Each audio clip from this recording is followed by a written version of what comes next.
The parties were not talking to each other. In fact, they had restraining orders in place, were nowhere near each other's position in the negotiation.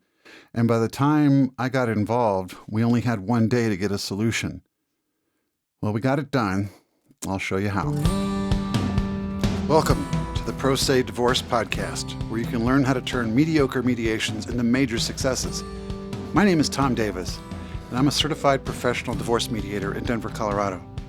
I've helped thousands of clients over the past 2 decades reach success rates and outcomes that are significantly higher than what is typical. In each episode, I will share valuable insights, practical skills, and tools you can utilize right away to improve your mediation outcomes. And I'll serve as your guide through the potentially confusing process of divorce. Better days are coming, starting now. So, big surprise, we used shuttle mediation. But what is it and how do you utilize it and when do you utilize it? So let's start by first defining it. Shuttle mediation is the process of using separate rooms or separate breakout rooms if you're doing a virtual mediation. There's no direct contact between the participants, the parties. The mediator carries the negotiation back and forth. Now, the mediator is not a messenger. The mediator will leave off, negative aspects of the communication and deliver the positives. So, for example, it's quite common for me to hear, well, the other person's crazy if they think I'm going to just do whatever they want, but I'd be willing to do this if it means getting this done and everything like that. And they'll say some other, venting type stuff.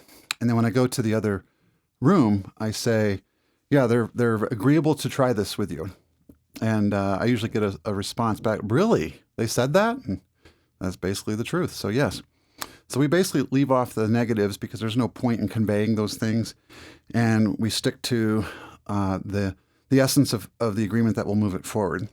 And so in so doing, we use our knowledge about both parties' positions, their interests, their concerns, when we discuss options with both sides. So we're not just, like I said, messengers going back and conveying offers back and forth.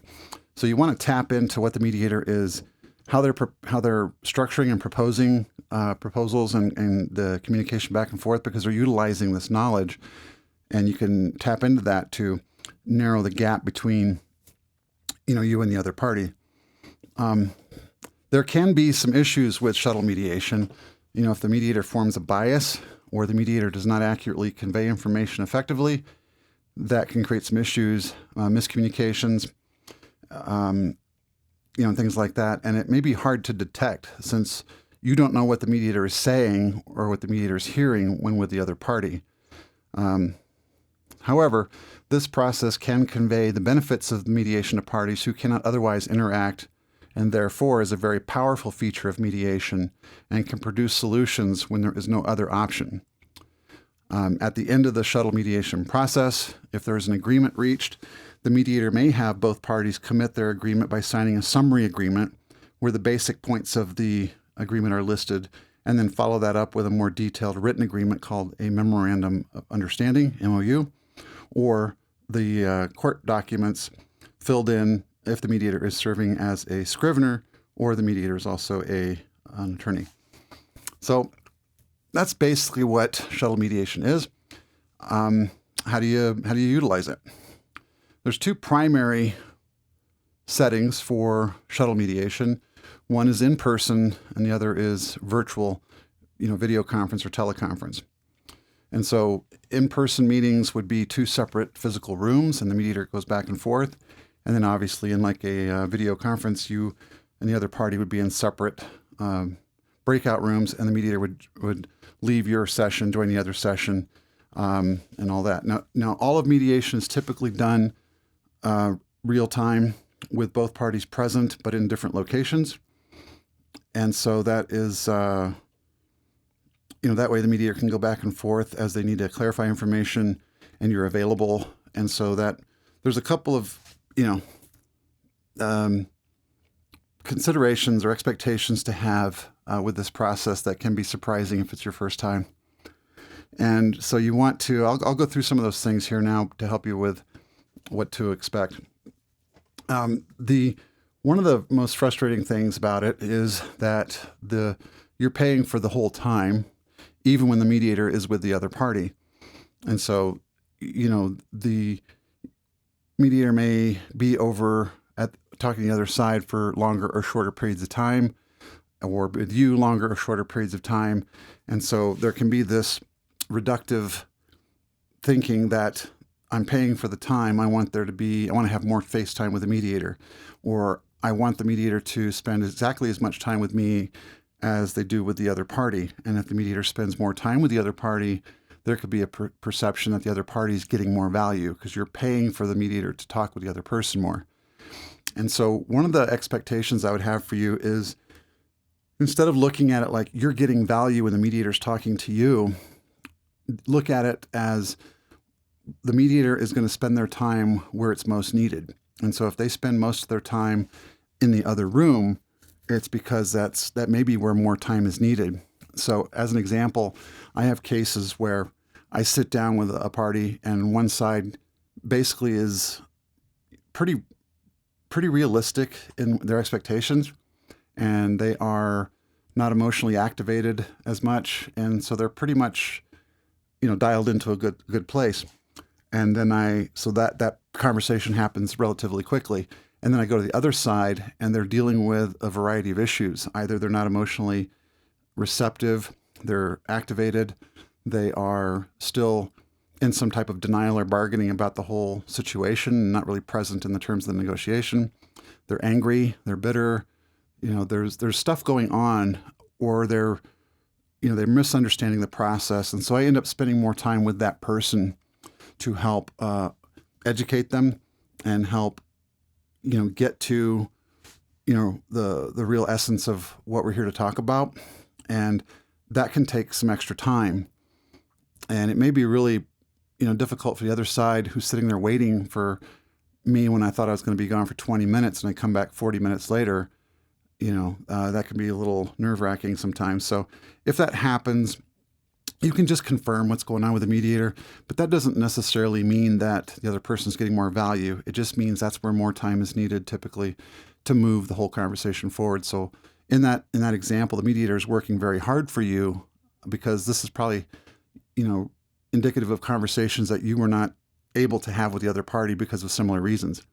And so, there's it's just there's going to be waiting time, and so just be aware of that. And for virtual mediations, the added dynamic of you being, possibly on your own at home, one of the things that you should have as a real expectation is that the mediations are private and confidential. So just because you might be able to have someone sitting just outside of camera or in the same room coaching or listening, that is strictly prohibited. These mediations are, talking about information that is private to the parties. And so if I come back from talking to the other party and I'm conveying some income information or some other information as is necessary to have the conversation, the party whose information I'm sharing has an expectation of that information not being shared with any other family members of yours or other significant relationships or others who are sitting in earshot who have no business hearing that information. So it is strictly prohibited from having anyone sitting outside of the camera or in the room if you're on a teleconference call. And many times I will just at random have the person pick up their laptop and pan it around the room real quick and just to confirm no one else is there. And so just remember that's the expectation. It can be actually pretty devastating if we get 2 hours into a 3-hour mediation and then we find out someone's been listening in the whole time and has heard information that's confidential. That could actually end an entire mediation. And let's say it was going successfully and we were actually going to get somewhere. That'd be a real shame. So that is strictly prohibited. So a couple of things to get a handle on up front of any shuttle mediation. So if you're whether you're in virtual or in person, you want to confirm which rooms you're in. So if there is a in person, the mediator should have offices at their facility where they can put you each in separate conference rooms or offices, and you want to confirm where the other party's at so you can avoid walking by it. Usually there's several ways to get to the kitchen and or restroom so that you can go that route instead of walking by, the glass windows on the conference room and the other party sees you and now they get activated or you get activated. And I've seen that happen.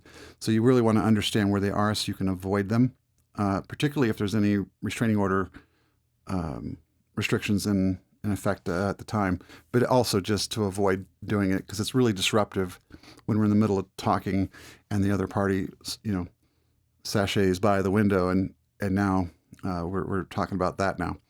So we want to understand where everybody's at. You want to understand the location of the kitchen in case you need to get something to drink, the bathrooms in case you need to use them.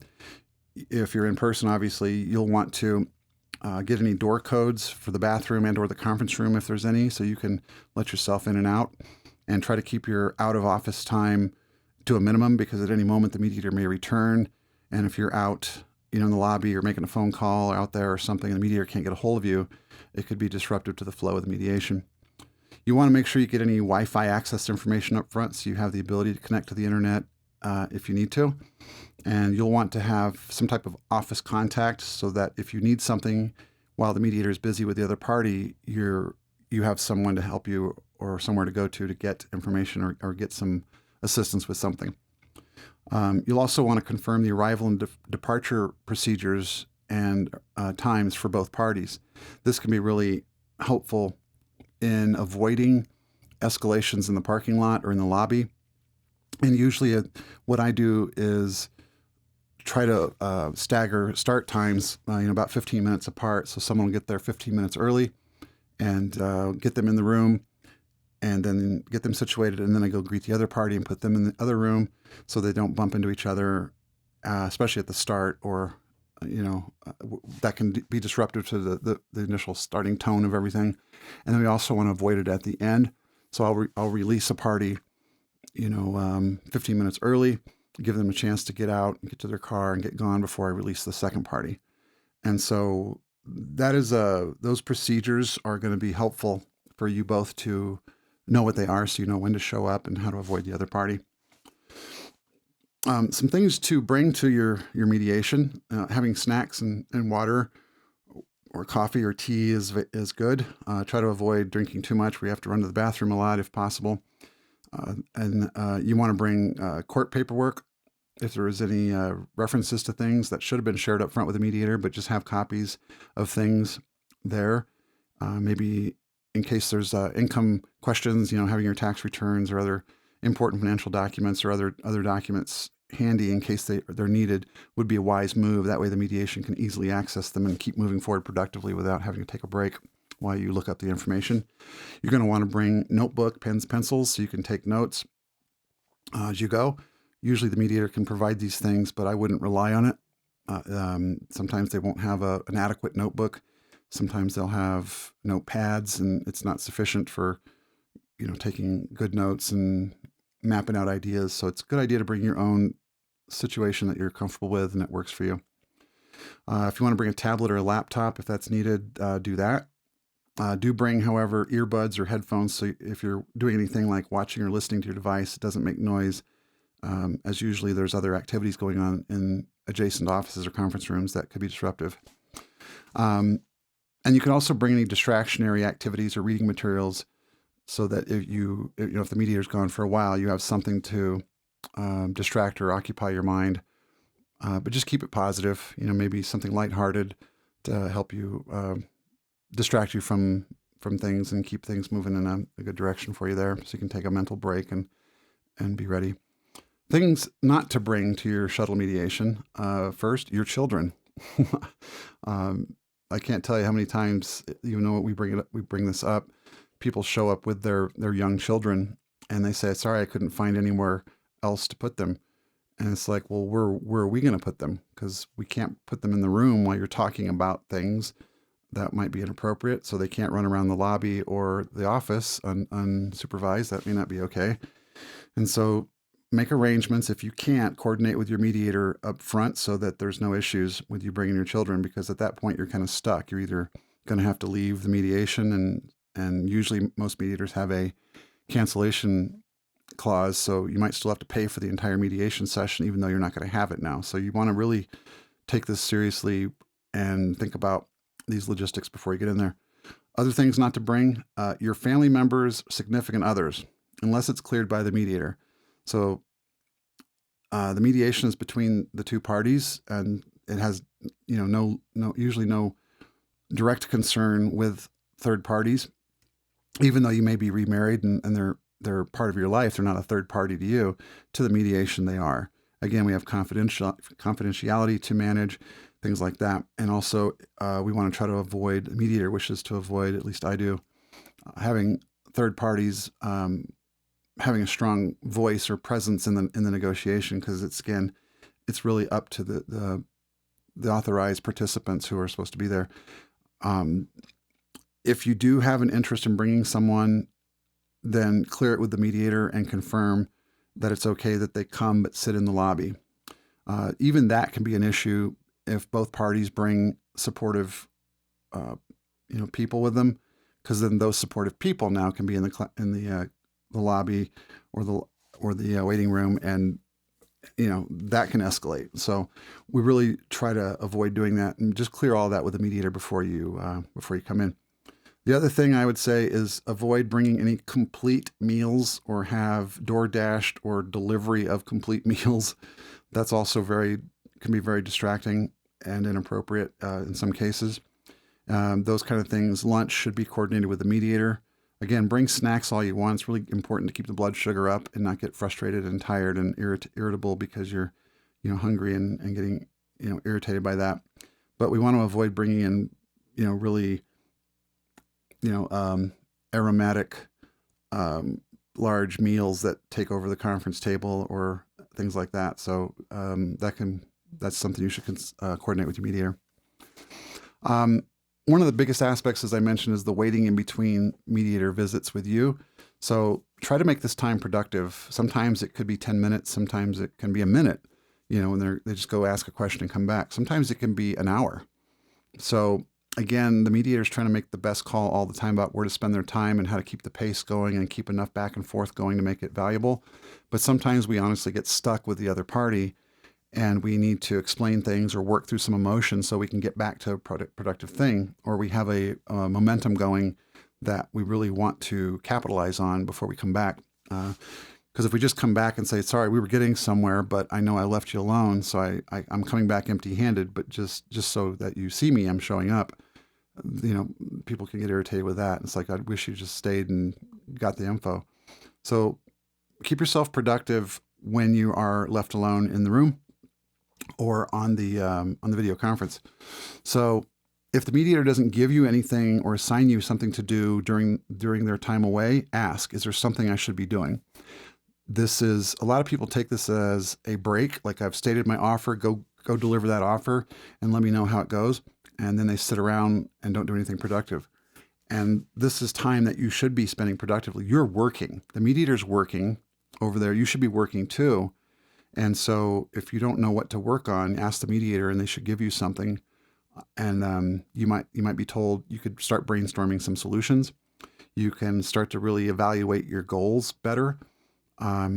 Look at our episode on the outside-in goal setting approach, where if you come in with what we call an outside goal, which is a goal tied to a physical thing, like I want 50-50 parenting time, or I'm going to escalate this with the court, or something like that. That's an outside goal. It's your success in mediation is tied to some external thing. If your goal is shifted, however, to I want as much access as I can have to be present as a parent with my child or children, then that becomes a different goal. That could be satisfied in a number of ways and not just a hard 50-50 number.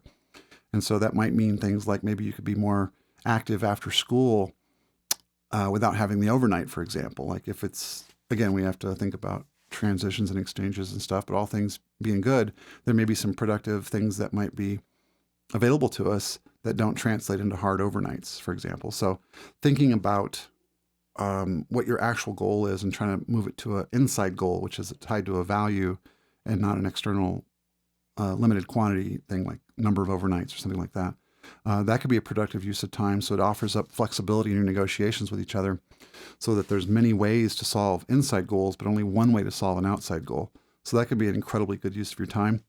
You should always consider your options while the mediator is away, and continually reevaluate your other options. And that might include your best alternative to a negotiated agreement, your BATNA, your worst alternative to a negotiated agreement, your WATNA, or the zone of possible agreement, ZOPA.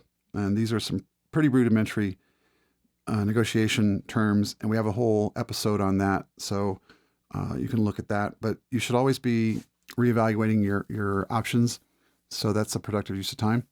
This is a time you can also get feedback from your attorney or other advisors if you have them. You can call them if they're not present with you, and use that time to bounce ideas back and forth, or see what advice they might have. During this time, you can also just think about what's at stake.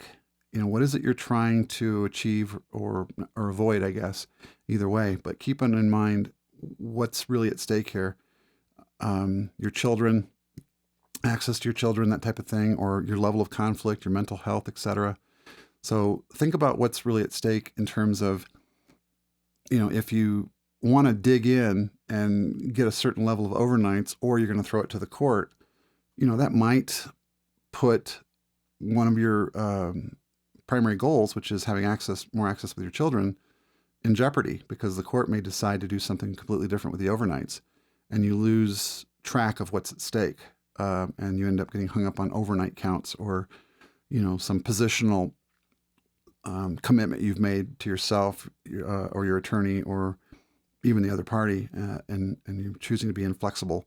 What's if that costs you something? Think about that. Is it worth it? And so always keep in mind what's at stake. Many times people say my mental health is more important than this thing we're arguing about. So I'm willing to concede that so I can move forward and be productive and put my energy into that. That's not a bad outcome or a bad option, right? If your mental health and your level of conflict outside of mediation has value to you, then it can offset any concessions you make in the mediation. So think about those things as well, so that you prioritize, what's at stake. You can, if there's anything about the mediation that's, the interaction with the mediator that's got you agitated or activated, with anxiety or anger, you can practice some calming activities. Focus on breathing is always a good one. You can bring distractionary activities, like you can journal. I've seen people bring coloring books, novels, read jokes or something uplifting to try to redirect you from your emotional right side, brain, and move you into your left side, more logical side. And usually the right side reacts really quick and the left side catches up. So sometimes you just need a distractionary activity to kind of build in a delay, and then suddenly things seem better as your left side kicks in and starts to bring some order to the chaos of the emotional right side. So sometimes those activities can be helpful in buying yourself time. Okay, so one of the other things is having to understand up front and make sure you think about all the way through is any confidentiality concerns.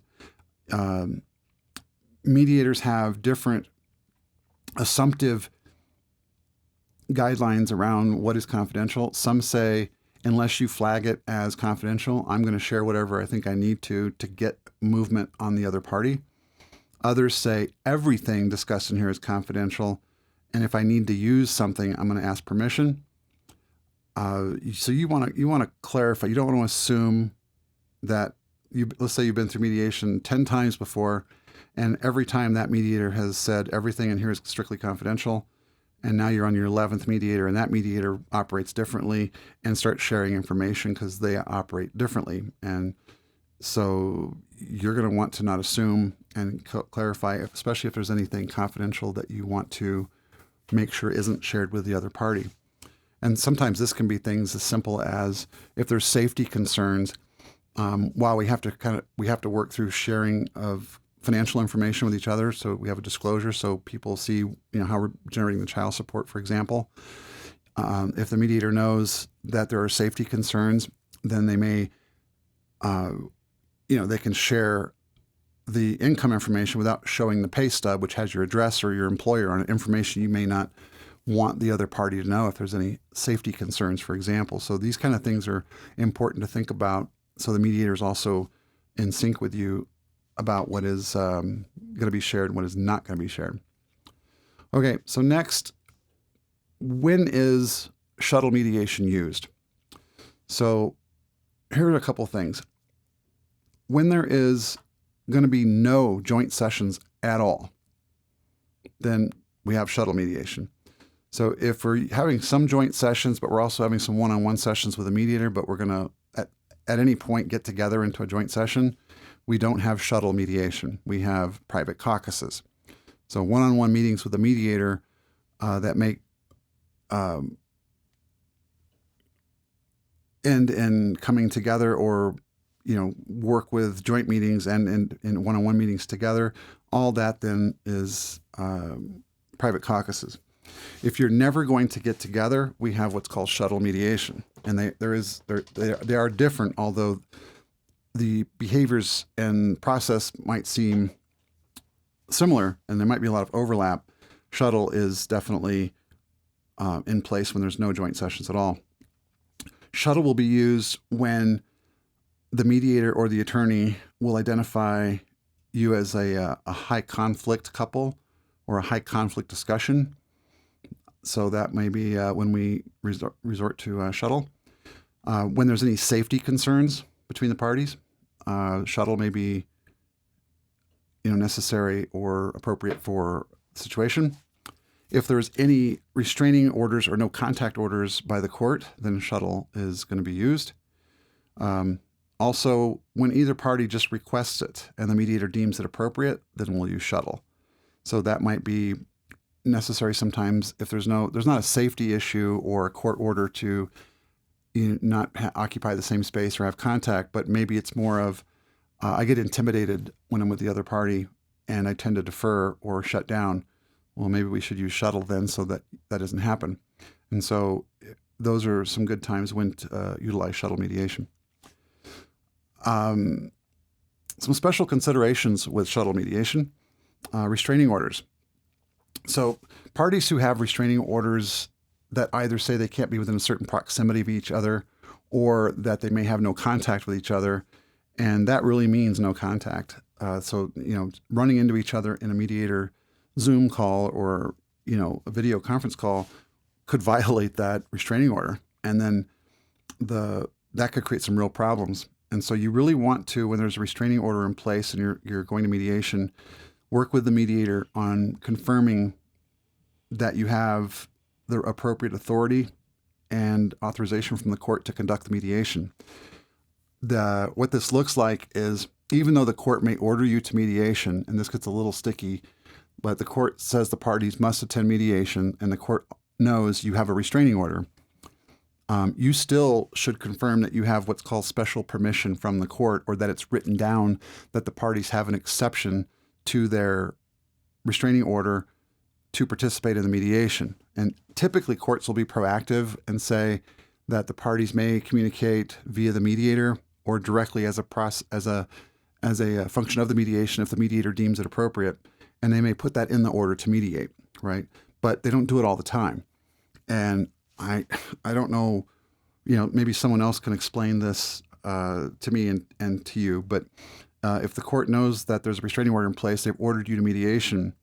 I have sadly got real experience with a party showing up at a mediation, and then the other party communicates to the court that party violated the restraining order because they showed up at the same office and the court agreed with them. And it's like, well, how did you think we were going to do this mediation? So unfortunately, it may seem like a pain, but I would confirm with the court in writing that you have special permission. So contact your family court facilitator and make sure that you get some kind of statement that says the court authorizes you to, for the purposes of the mediation, to be in physical proximity of each other or be able to communicate or contact either directly or only through the mediator. But make sure that that's all covered, because if the mediator thinks it's productive for you to be in person, let's say, and then you run into each other in the parking lot, that's going to be a problem. And so we want to make sure you get special permission from the court. You also want to make sure with restraining orders that we have staggered arrival, join, or departure times. I will typically set this up in advance, but we want to make sure that this is done, and how it's done is also important. So usually in the restraining order, there's a person who the restraining order is identified as the person who needs to stay away. Maybe they were part of some domestic violence investigation or activity. And so I'll usually have either, it just depends on the situation, but I'll have usually one of them show up early. Maybe I'll have the person who, is more of the one who's got the safety concerns show up first, make sure they're secured in the office, and then have the other person show up late, a little bit later. And I'll give them on purpose. I won't say, I'm staggering your start times. I'll just say, here's when I want you here. And to the greater the degree of the safety issue, I'll widen that time. Sometimes I'll even make it a half an hour, because unfortunately people who are savvy to this will show up 15 minutes early, just as an opportunity to get access to the person in the parking lot or make sure they're seen so they can have an intimidating look or something like that. So we will have to address that and make sure that you address those staggered arrival and departure times. And then typically, if at the end, I'll have the person who's more on the, more concerned about the safety leave first, and I'll hang on to the person who's, more of the one that we're concerned about. And that way I can keep an eye on them while the other person gets to their car and gets out, that type of thing. So we want to make sure we think about those things too, to make sure that the restraining order is not violated, at the street corner after the mediation. And you do want to confirm the court-specific authorizations with the mediator before arriving at the mediation. So it's not enough for you to say, I think I understand it. You have to make sure the mediator understands it as well, and that everybody's on the same page, so that we know what we're doing, what we're all authorized to do. So there's no unintentional, opportunities for people to violate, which don't really make a difference in terms of someone violating. If it's an accident or not, it's still a violation. So you really need to take care of that. Another special circumstance with shuttles is you can have attorneys in shuttle mediation, and they can take on, it's very flexible in how they participate. They may be there in case you have questions. So they may be, if you're in person, they may be in the room with you, and you do primarily most of the speaking with the mediator, if that's appropriate.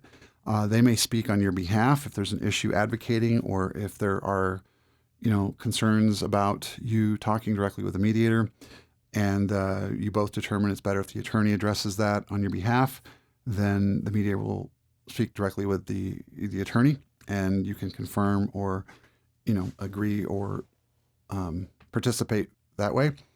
You may be there in the mediation alone, but the attorney makes themselves available back at the office, let's say, and you can contact them on times when the mediator's with the other party to say, here's where the conversation's going, here's what they're proposing, what do you think? And, they can apprise you of some legal feedback on what's being discussed. We do want to be careful with some of this in that from your perspective as the participant, we want to make sure that we are coming up with agreements through the mediation, and that the attorneys are supposed to help you with, here's the considerations of what you're doing, without actually trying to guide or manipulate the negotiation as their role in your legal advisor. That's more behavior that you're going to rely on if the mediation doesn't work and you're going to go into a litigation style. Then obviously the lawyer will make directions and try to influence things directly through the work they do there. But in the mediation, we're trying to get to constructive and creative agreements between you and the other party. And this is, hopefully the attorneys are taking the role of, well, here's what you need to be thinking about if you consider that offer, instead of, getting feedback. Oh, that's ridiculous. We can do much better than that. Here's what I think you should do. And participating in the negotiation that way, that's not really usually that's not something that is consistent with what we're trying to do in mediation as we're an alternative to, litigation. So be aware of that. You may join you may be in the office and your attorney joins in virtual. So they may be there participating on the computer virtually while you're in person, or you both may be at the attorney's office, both participating virtually, that type of thing. So all these different combinations are ways that the attorney can participate with you logistically and procedurally in a shuttle mediation. Safety is another special consideration for shuttle mediation. So make sure that the mediator is aware if there is any safety concern, such as if there is any previous domestic or physical abuse, even if it hasn't occurred recently. If it's ever out there, make sure the mediator knows that. If there is any concern about public safety, even if there hasn't been any previous activity or domestic or abuse, or physical or domestic abuse, make sure that if there's concern about that possibility, even if it hasn't occurred before, the mediator knows about it. If you have any fear about retribution following the mediation, these kinds of situations are not acceptable, and there's things we can do to help protect against them. And if these types of things, depending on the level of the retribution, if it's going to be a physical retribution or harassment or something like that, then in order to keep the people safe, the mediator may suggest or even require that the negotiations only go through your attorneys together in shuttle, so that the attorneys are advising each of you about the offer and therefore can advise their client about, what the acceptable behaviors are, how to keep things safe, right? By having the attorneys involved, it really discourages someone from getting aggressive in a mediation, either with the mediator in an attempt to intimidate or, manipulate the mediator or the other party, because it's much harder to do if you have to tell your attorney, say this in an intimidating way and thinly veil retribution. The attorney's not going to do that. So it's a way to diffuse quite effectively those types of situations. And now if there is any retribution, the attorneys have both heard what's going on, and that usually will discourage a party too, because now the more people that know about that party's dissatisfaction with, the way things are going, and there's any retribution, there's now people involved, and that can be very useful in discouraging them to follow through with their, come at you after the mediation. So lastly, if there's any concern about the safety for the children, make sure the mediator knows about it, whether it is through, the safety is, again, any abuse or problems that have happened in the past. Mediator needs to know about it, even if there was nothing going on between you and the other party, but it was with the children. Obviously, we need to know about that. And we need to understand that so that we're aware and conscious of how we're discussing, let's say, parenting time changes or things like that, so that we are not inadvertently, negatively affecting the requirement of safety for the children, and can help keep that represented through the process. One last special consideration is what's called a mediator proposal. So as we get down to the end of the mediation, let's say neither party is agreeable, their offers aren't being received, and we're kind of stuck. If both parties agree, the mediator can make what's called a mediator proposal. It is a last-ditch, take it or leave it offer based on what the mediator knows that both parties have within their capability to do, and what we've been discussing. They find that offer that they think could be a fair outcome for both parties, and they will put that together into a mediator proposal and say, here's the offer. This is the overnight count you'll get. This is the child support amount. This is how we'll resolve these issues. That's it. It's take it or leave it. There's no more time. There's no more discussion. And so if both parties agree, then the mediator can write that up and that'll be your agreement. If both parties don't agree, then there's nothing lost. So you're free to pursue, other mediations or utilize court process or consult with your attorney if you have one to think about other ways to move forward from there. The mediator proposal, when it's presented to you, you will not know if the other party has agreed to it or not, until you both agree. So if you say, no, I refuse to do that, did they agree to this? I'm not going to tell you, because that way you're still free. It doesn't divulge any negotiation position tolerances inadvertently. So if the other party doesn't agree or does agree, I'm not going to tell you. You have to decide if you agree or not. And if you agree and they agreed, I say you both agree. If you agree and the other party doesn't, then the other party didn't agree, and that's okay. It's that situation where the other party agrees, and then I tell you, do you agree? I'm not going to tell you if they agreed first or not before you agree. So that way it doesn't divulge the other person's position in order for you to capitalize on. So that's the confidentiality part of that. And if that's useful, we can do that. If not, then, the mediator can sign the certificate of mediation that says the parties came in and gave a good faith effort, but we didn't get anywhere. And then you can take that to the court as verification that you did complete the required mediation.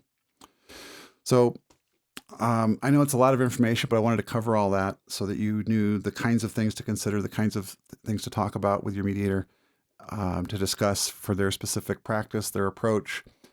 What, in your case, what are the things to, explore where that might affect how you operate or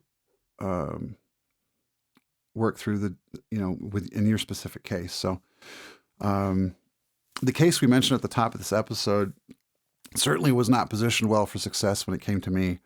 But by utilizing all these various different aspects of the shuttle mediation, we were able to explore some options and arrived at a mutually agreeable solution within the time frame, and we got it done. And it's wild sometimes how being on a time crunch and having restrictions can focus your attention on what is agreeable, and that happened in this case.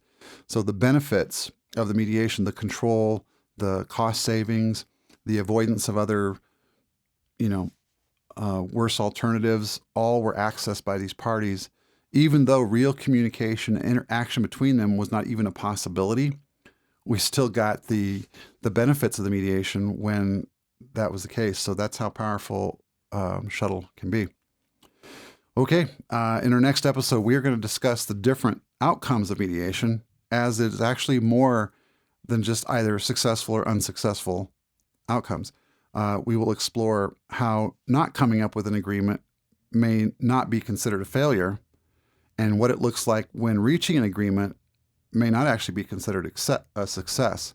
So we'll explore all that in our next episode, and I think you'll find that valuable to understand. This has been Tom Davis. Thank you for joining me today. Remember to protect every accomplishment you make together, and that setbacks are just wins in the making. Stay positive. The Pro Se Divorce Podcast is a production of Family Synergy Mediation. The information in these podcasts are opinions only and should not be considered legal advice. Visit myfamilymediation.com to learn more.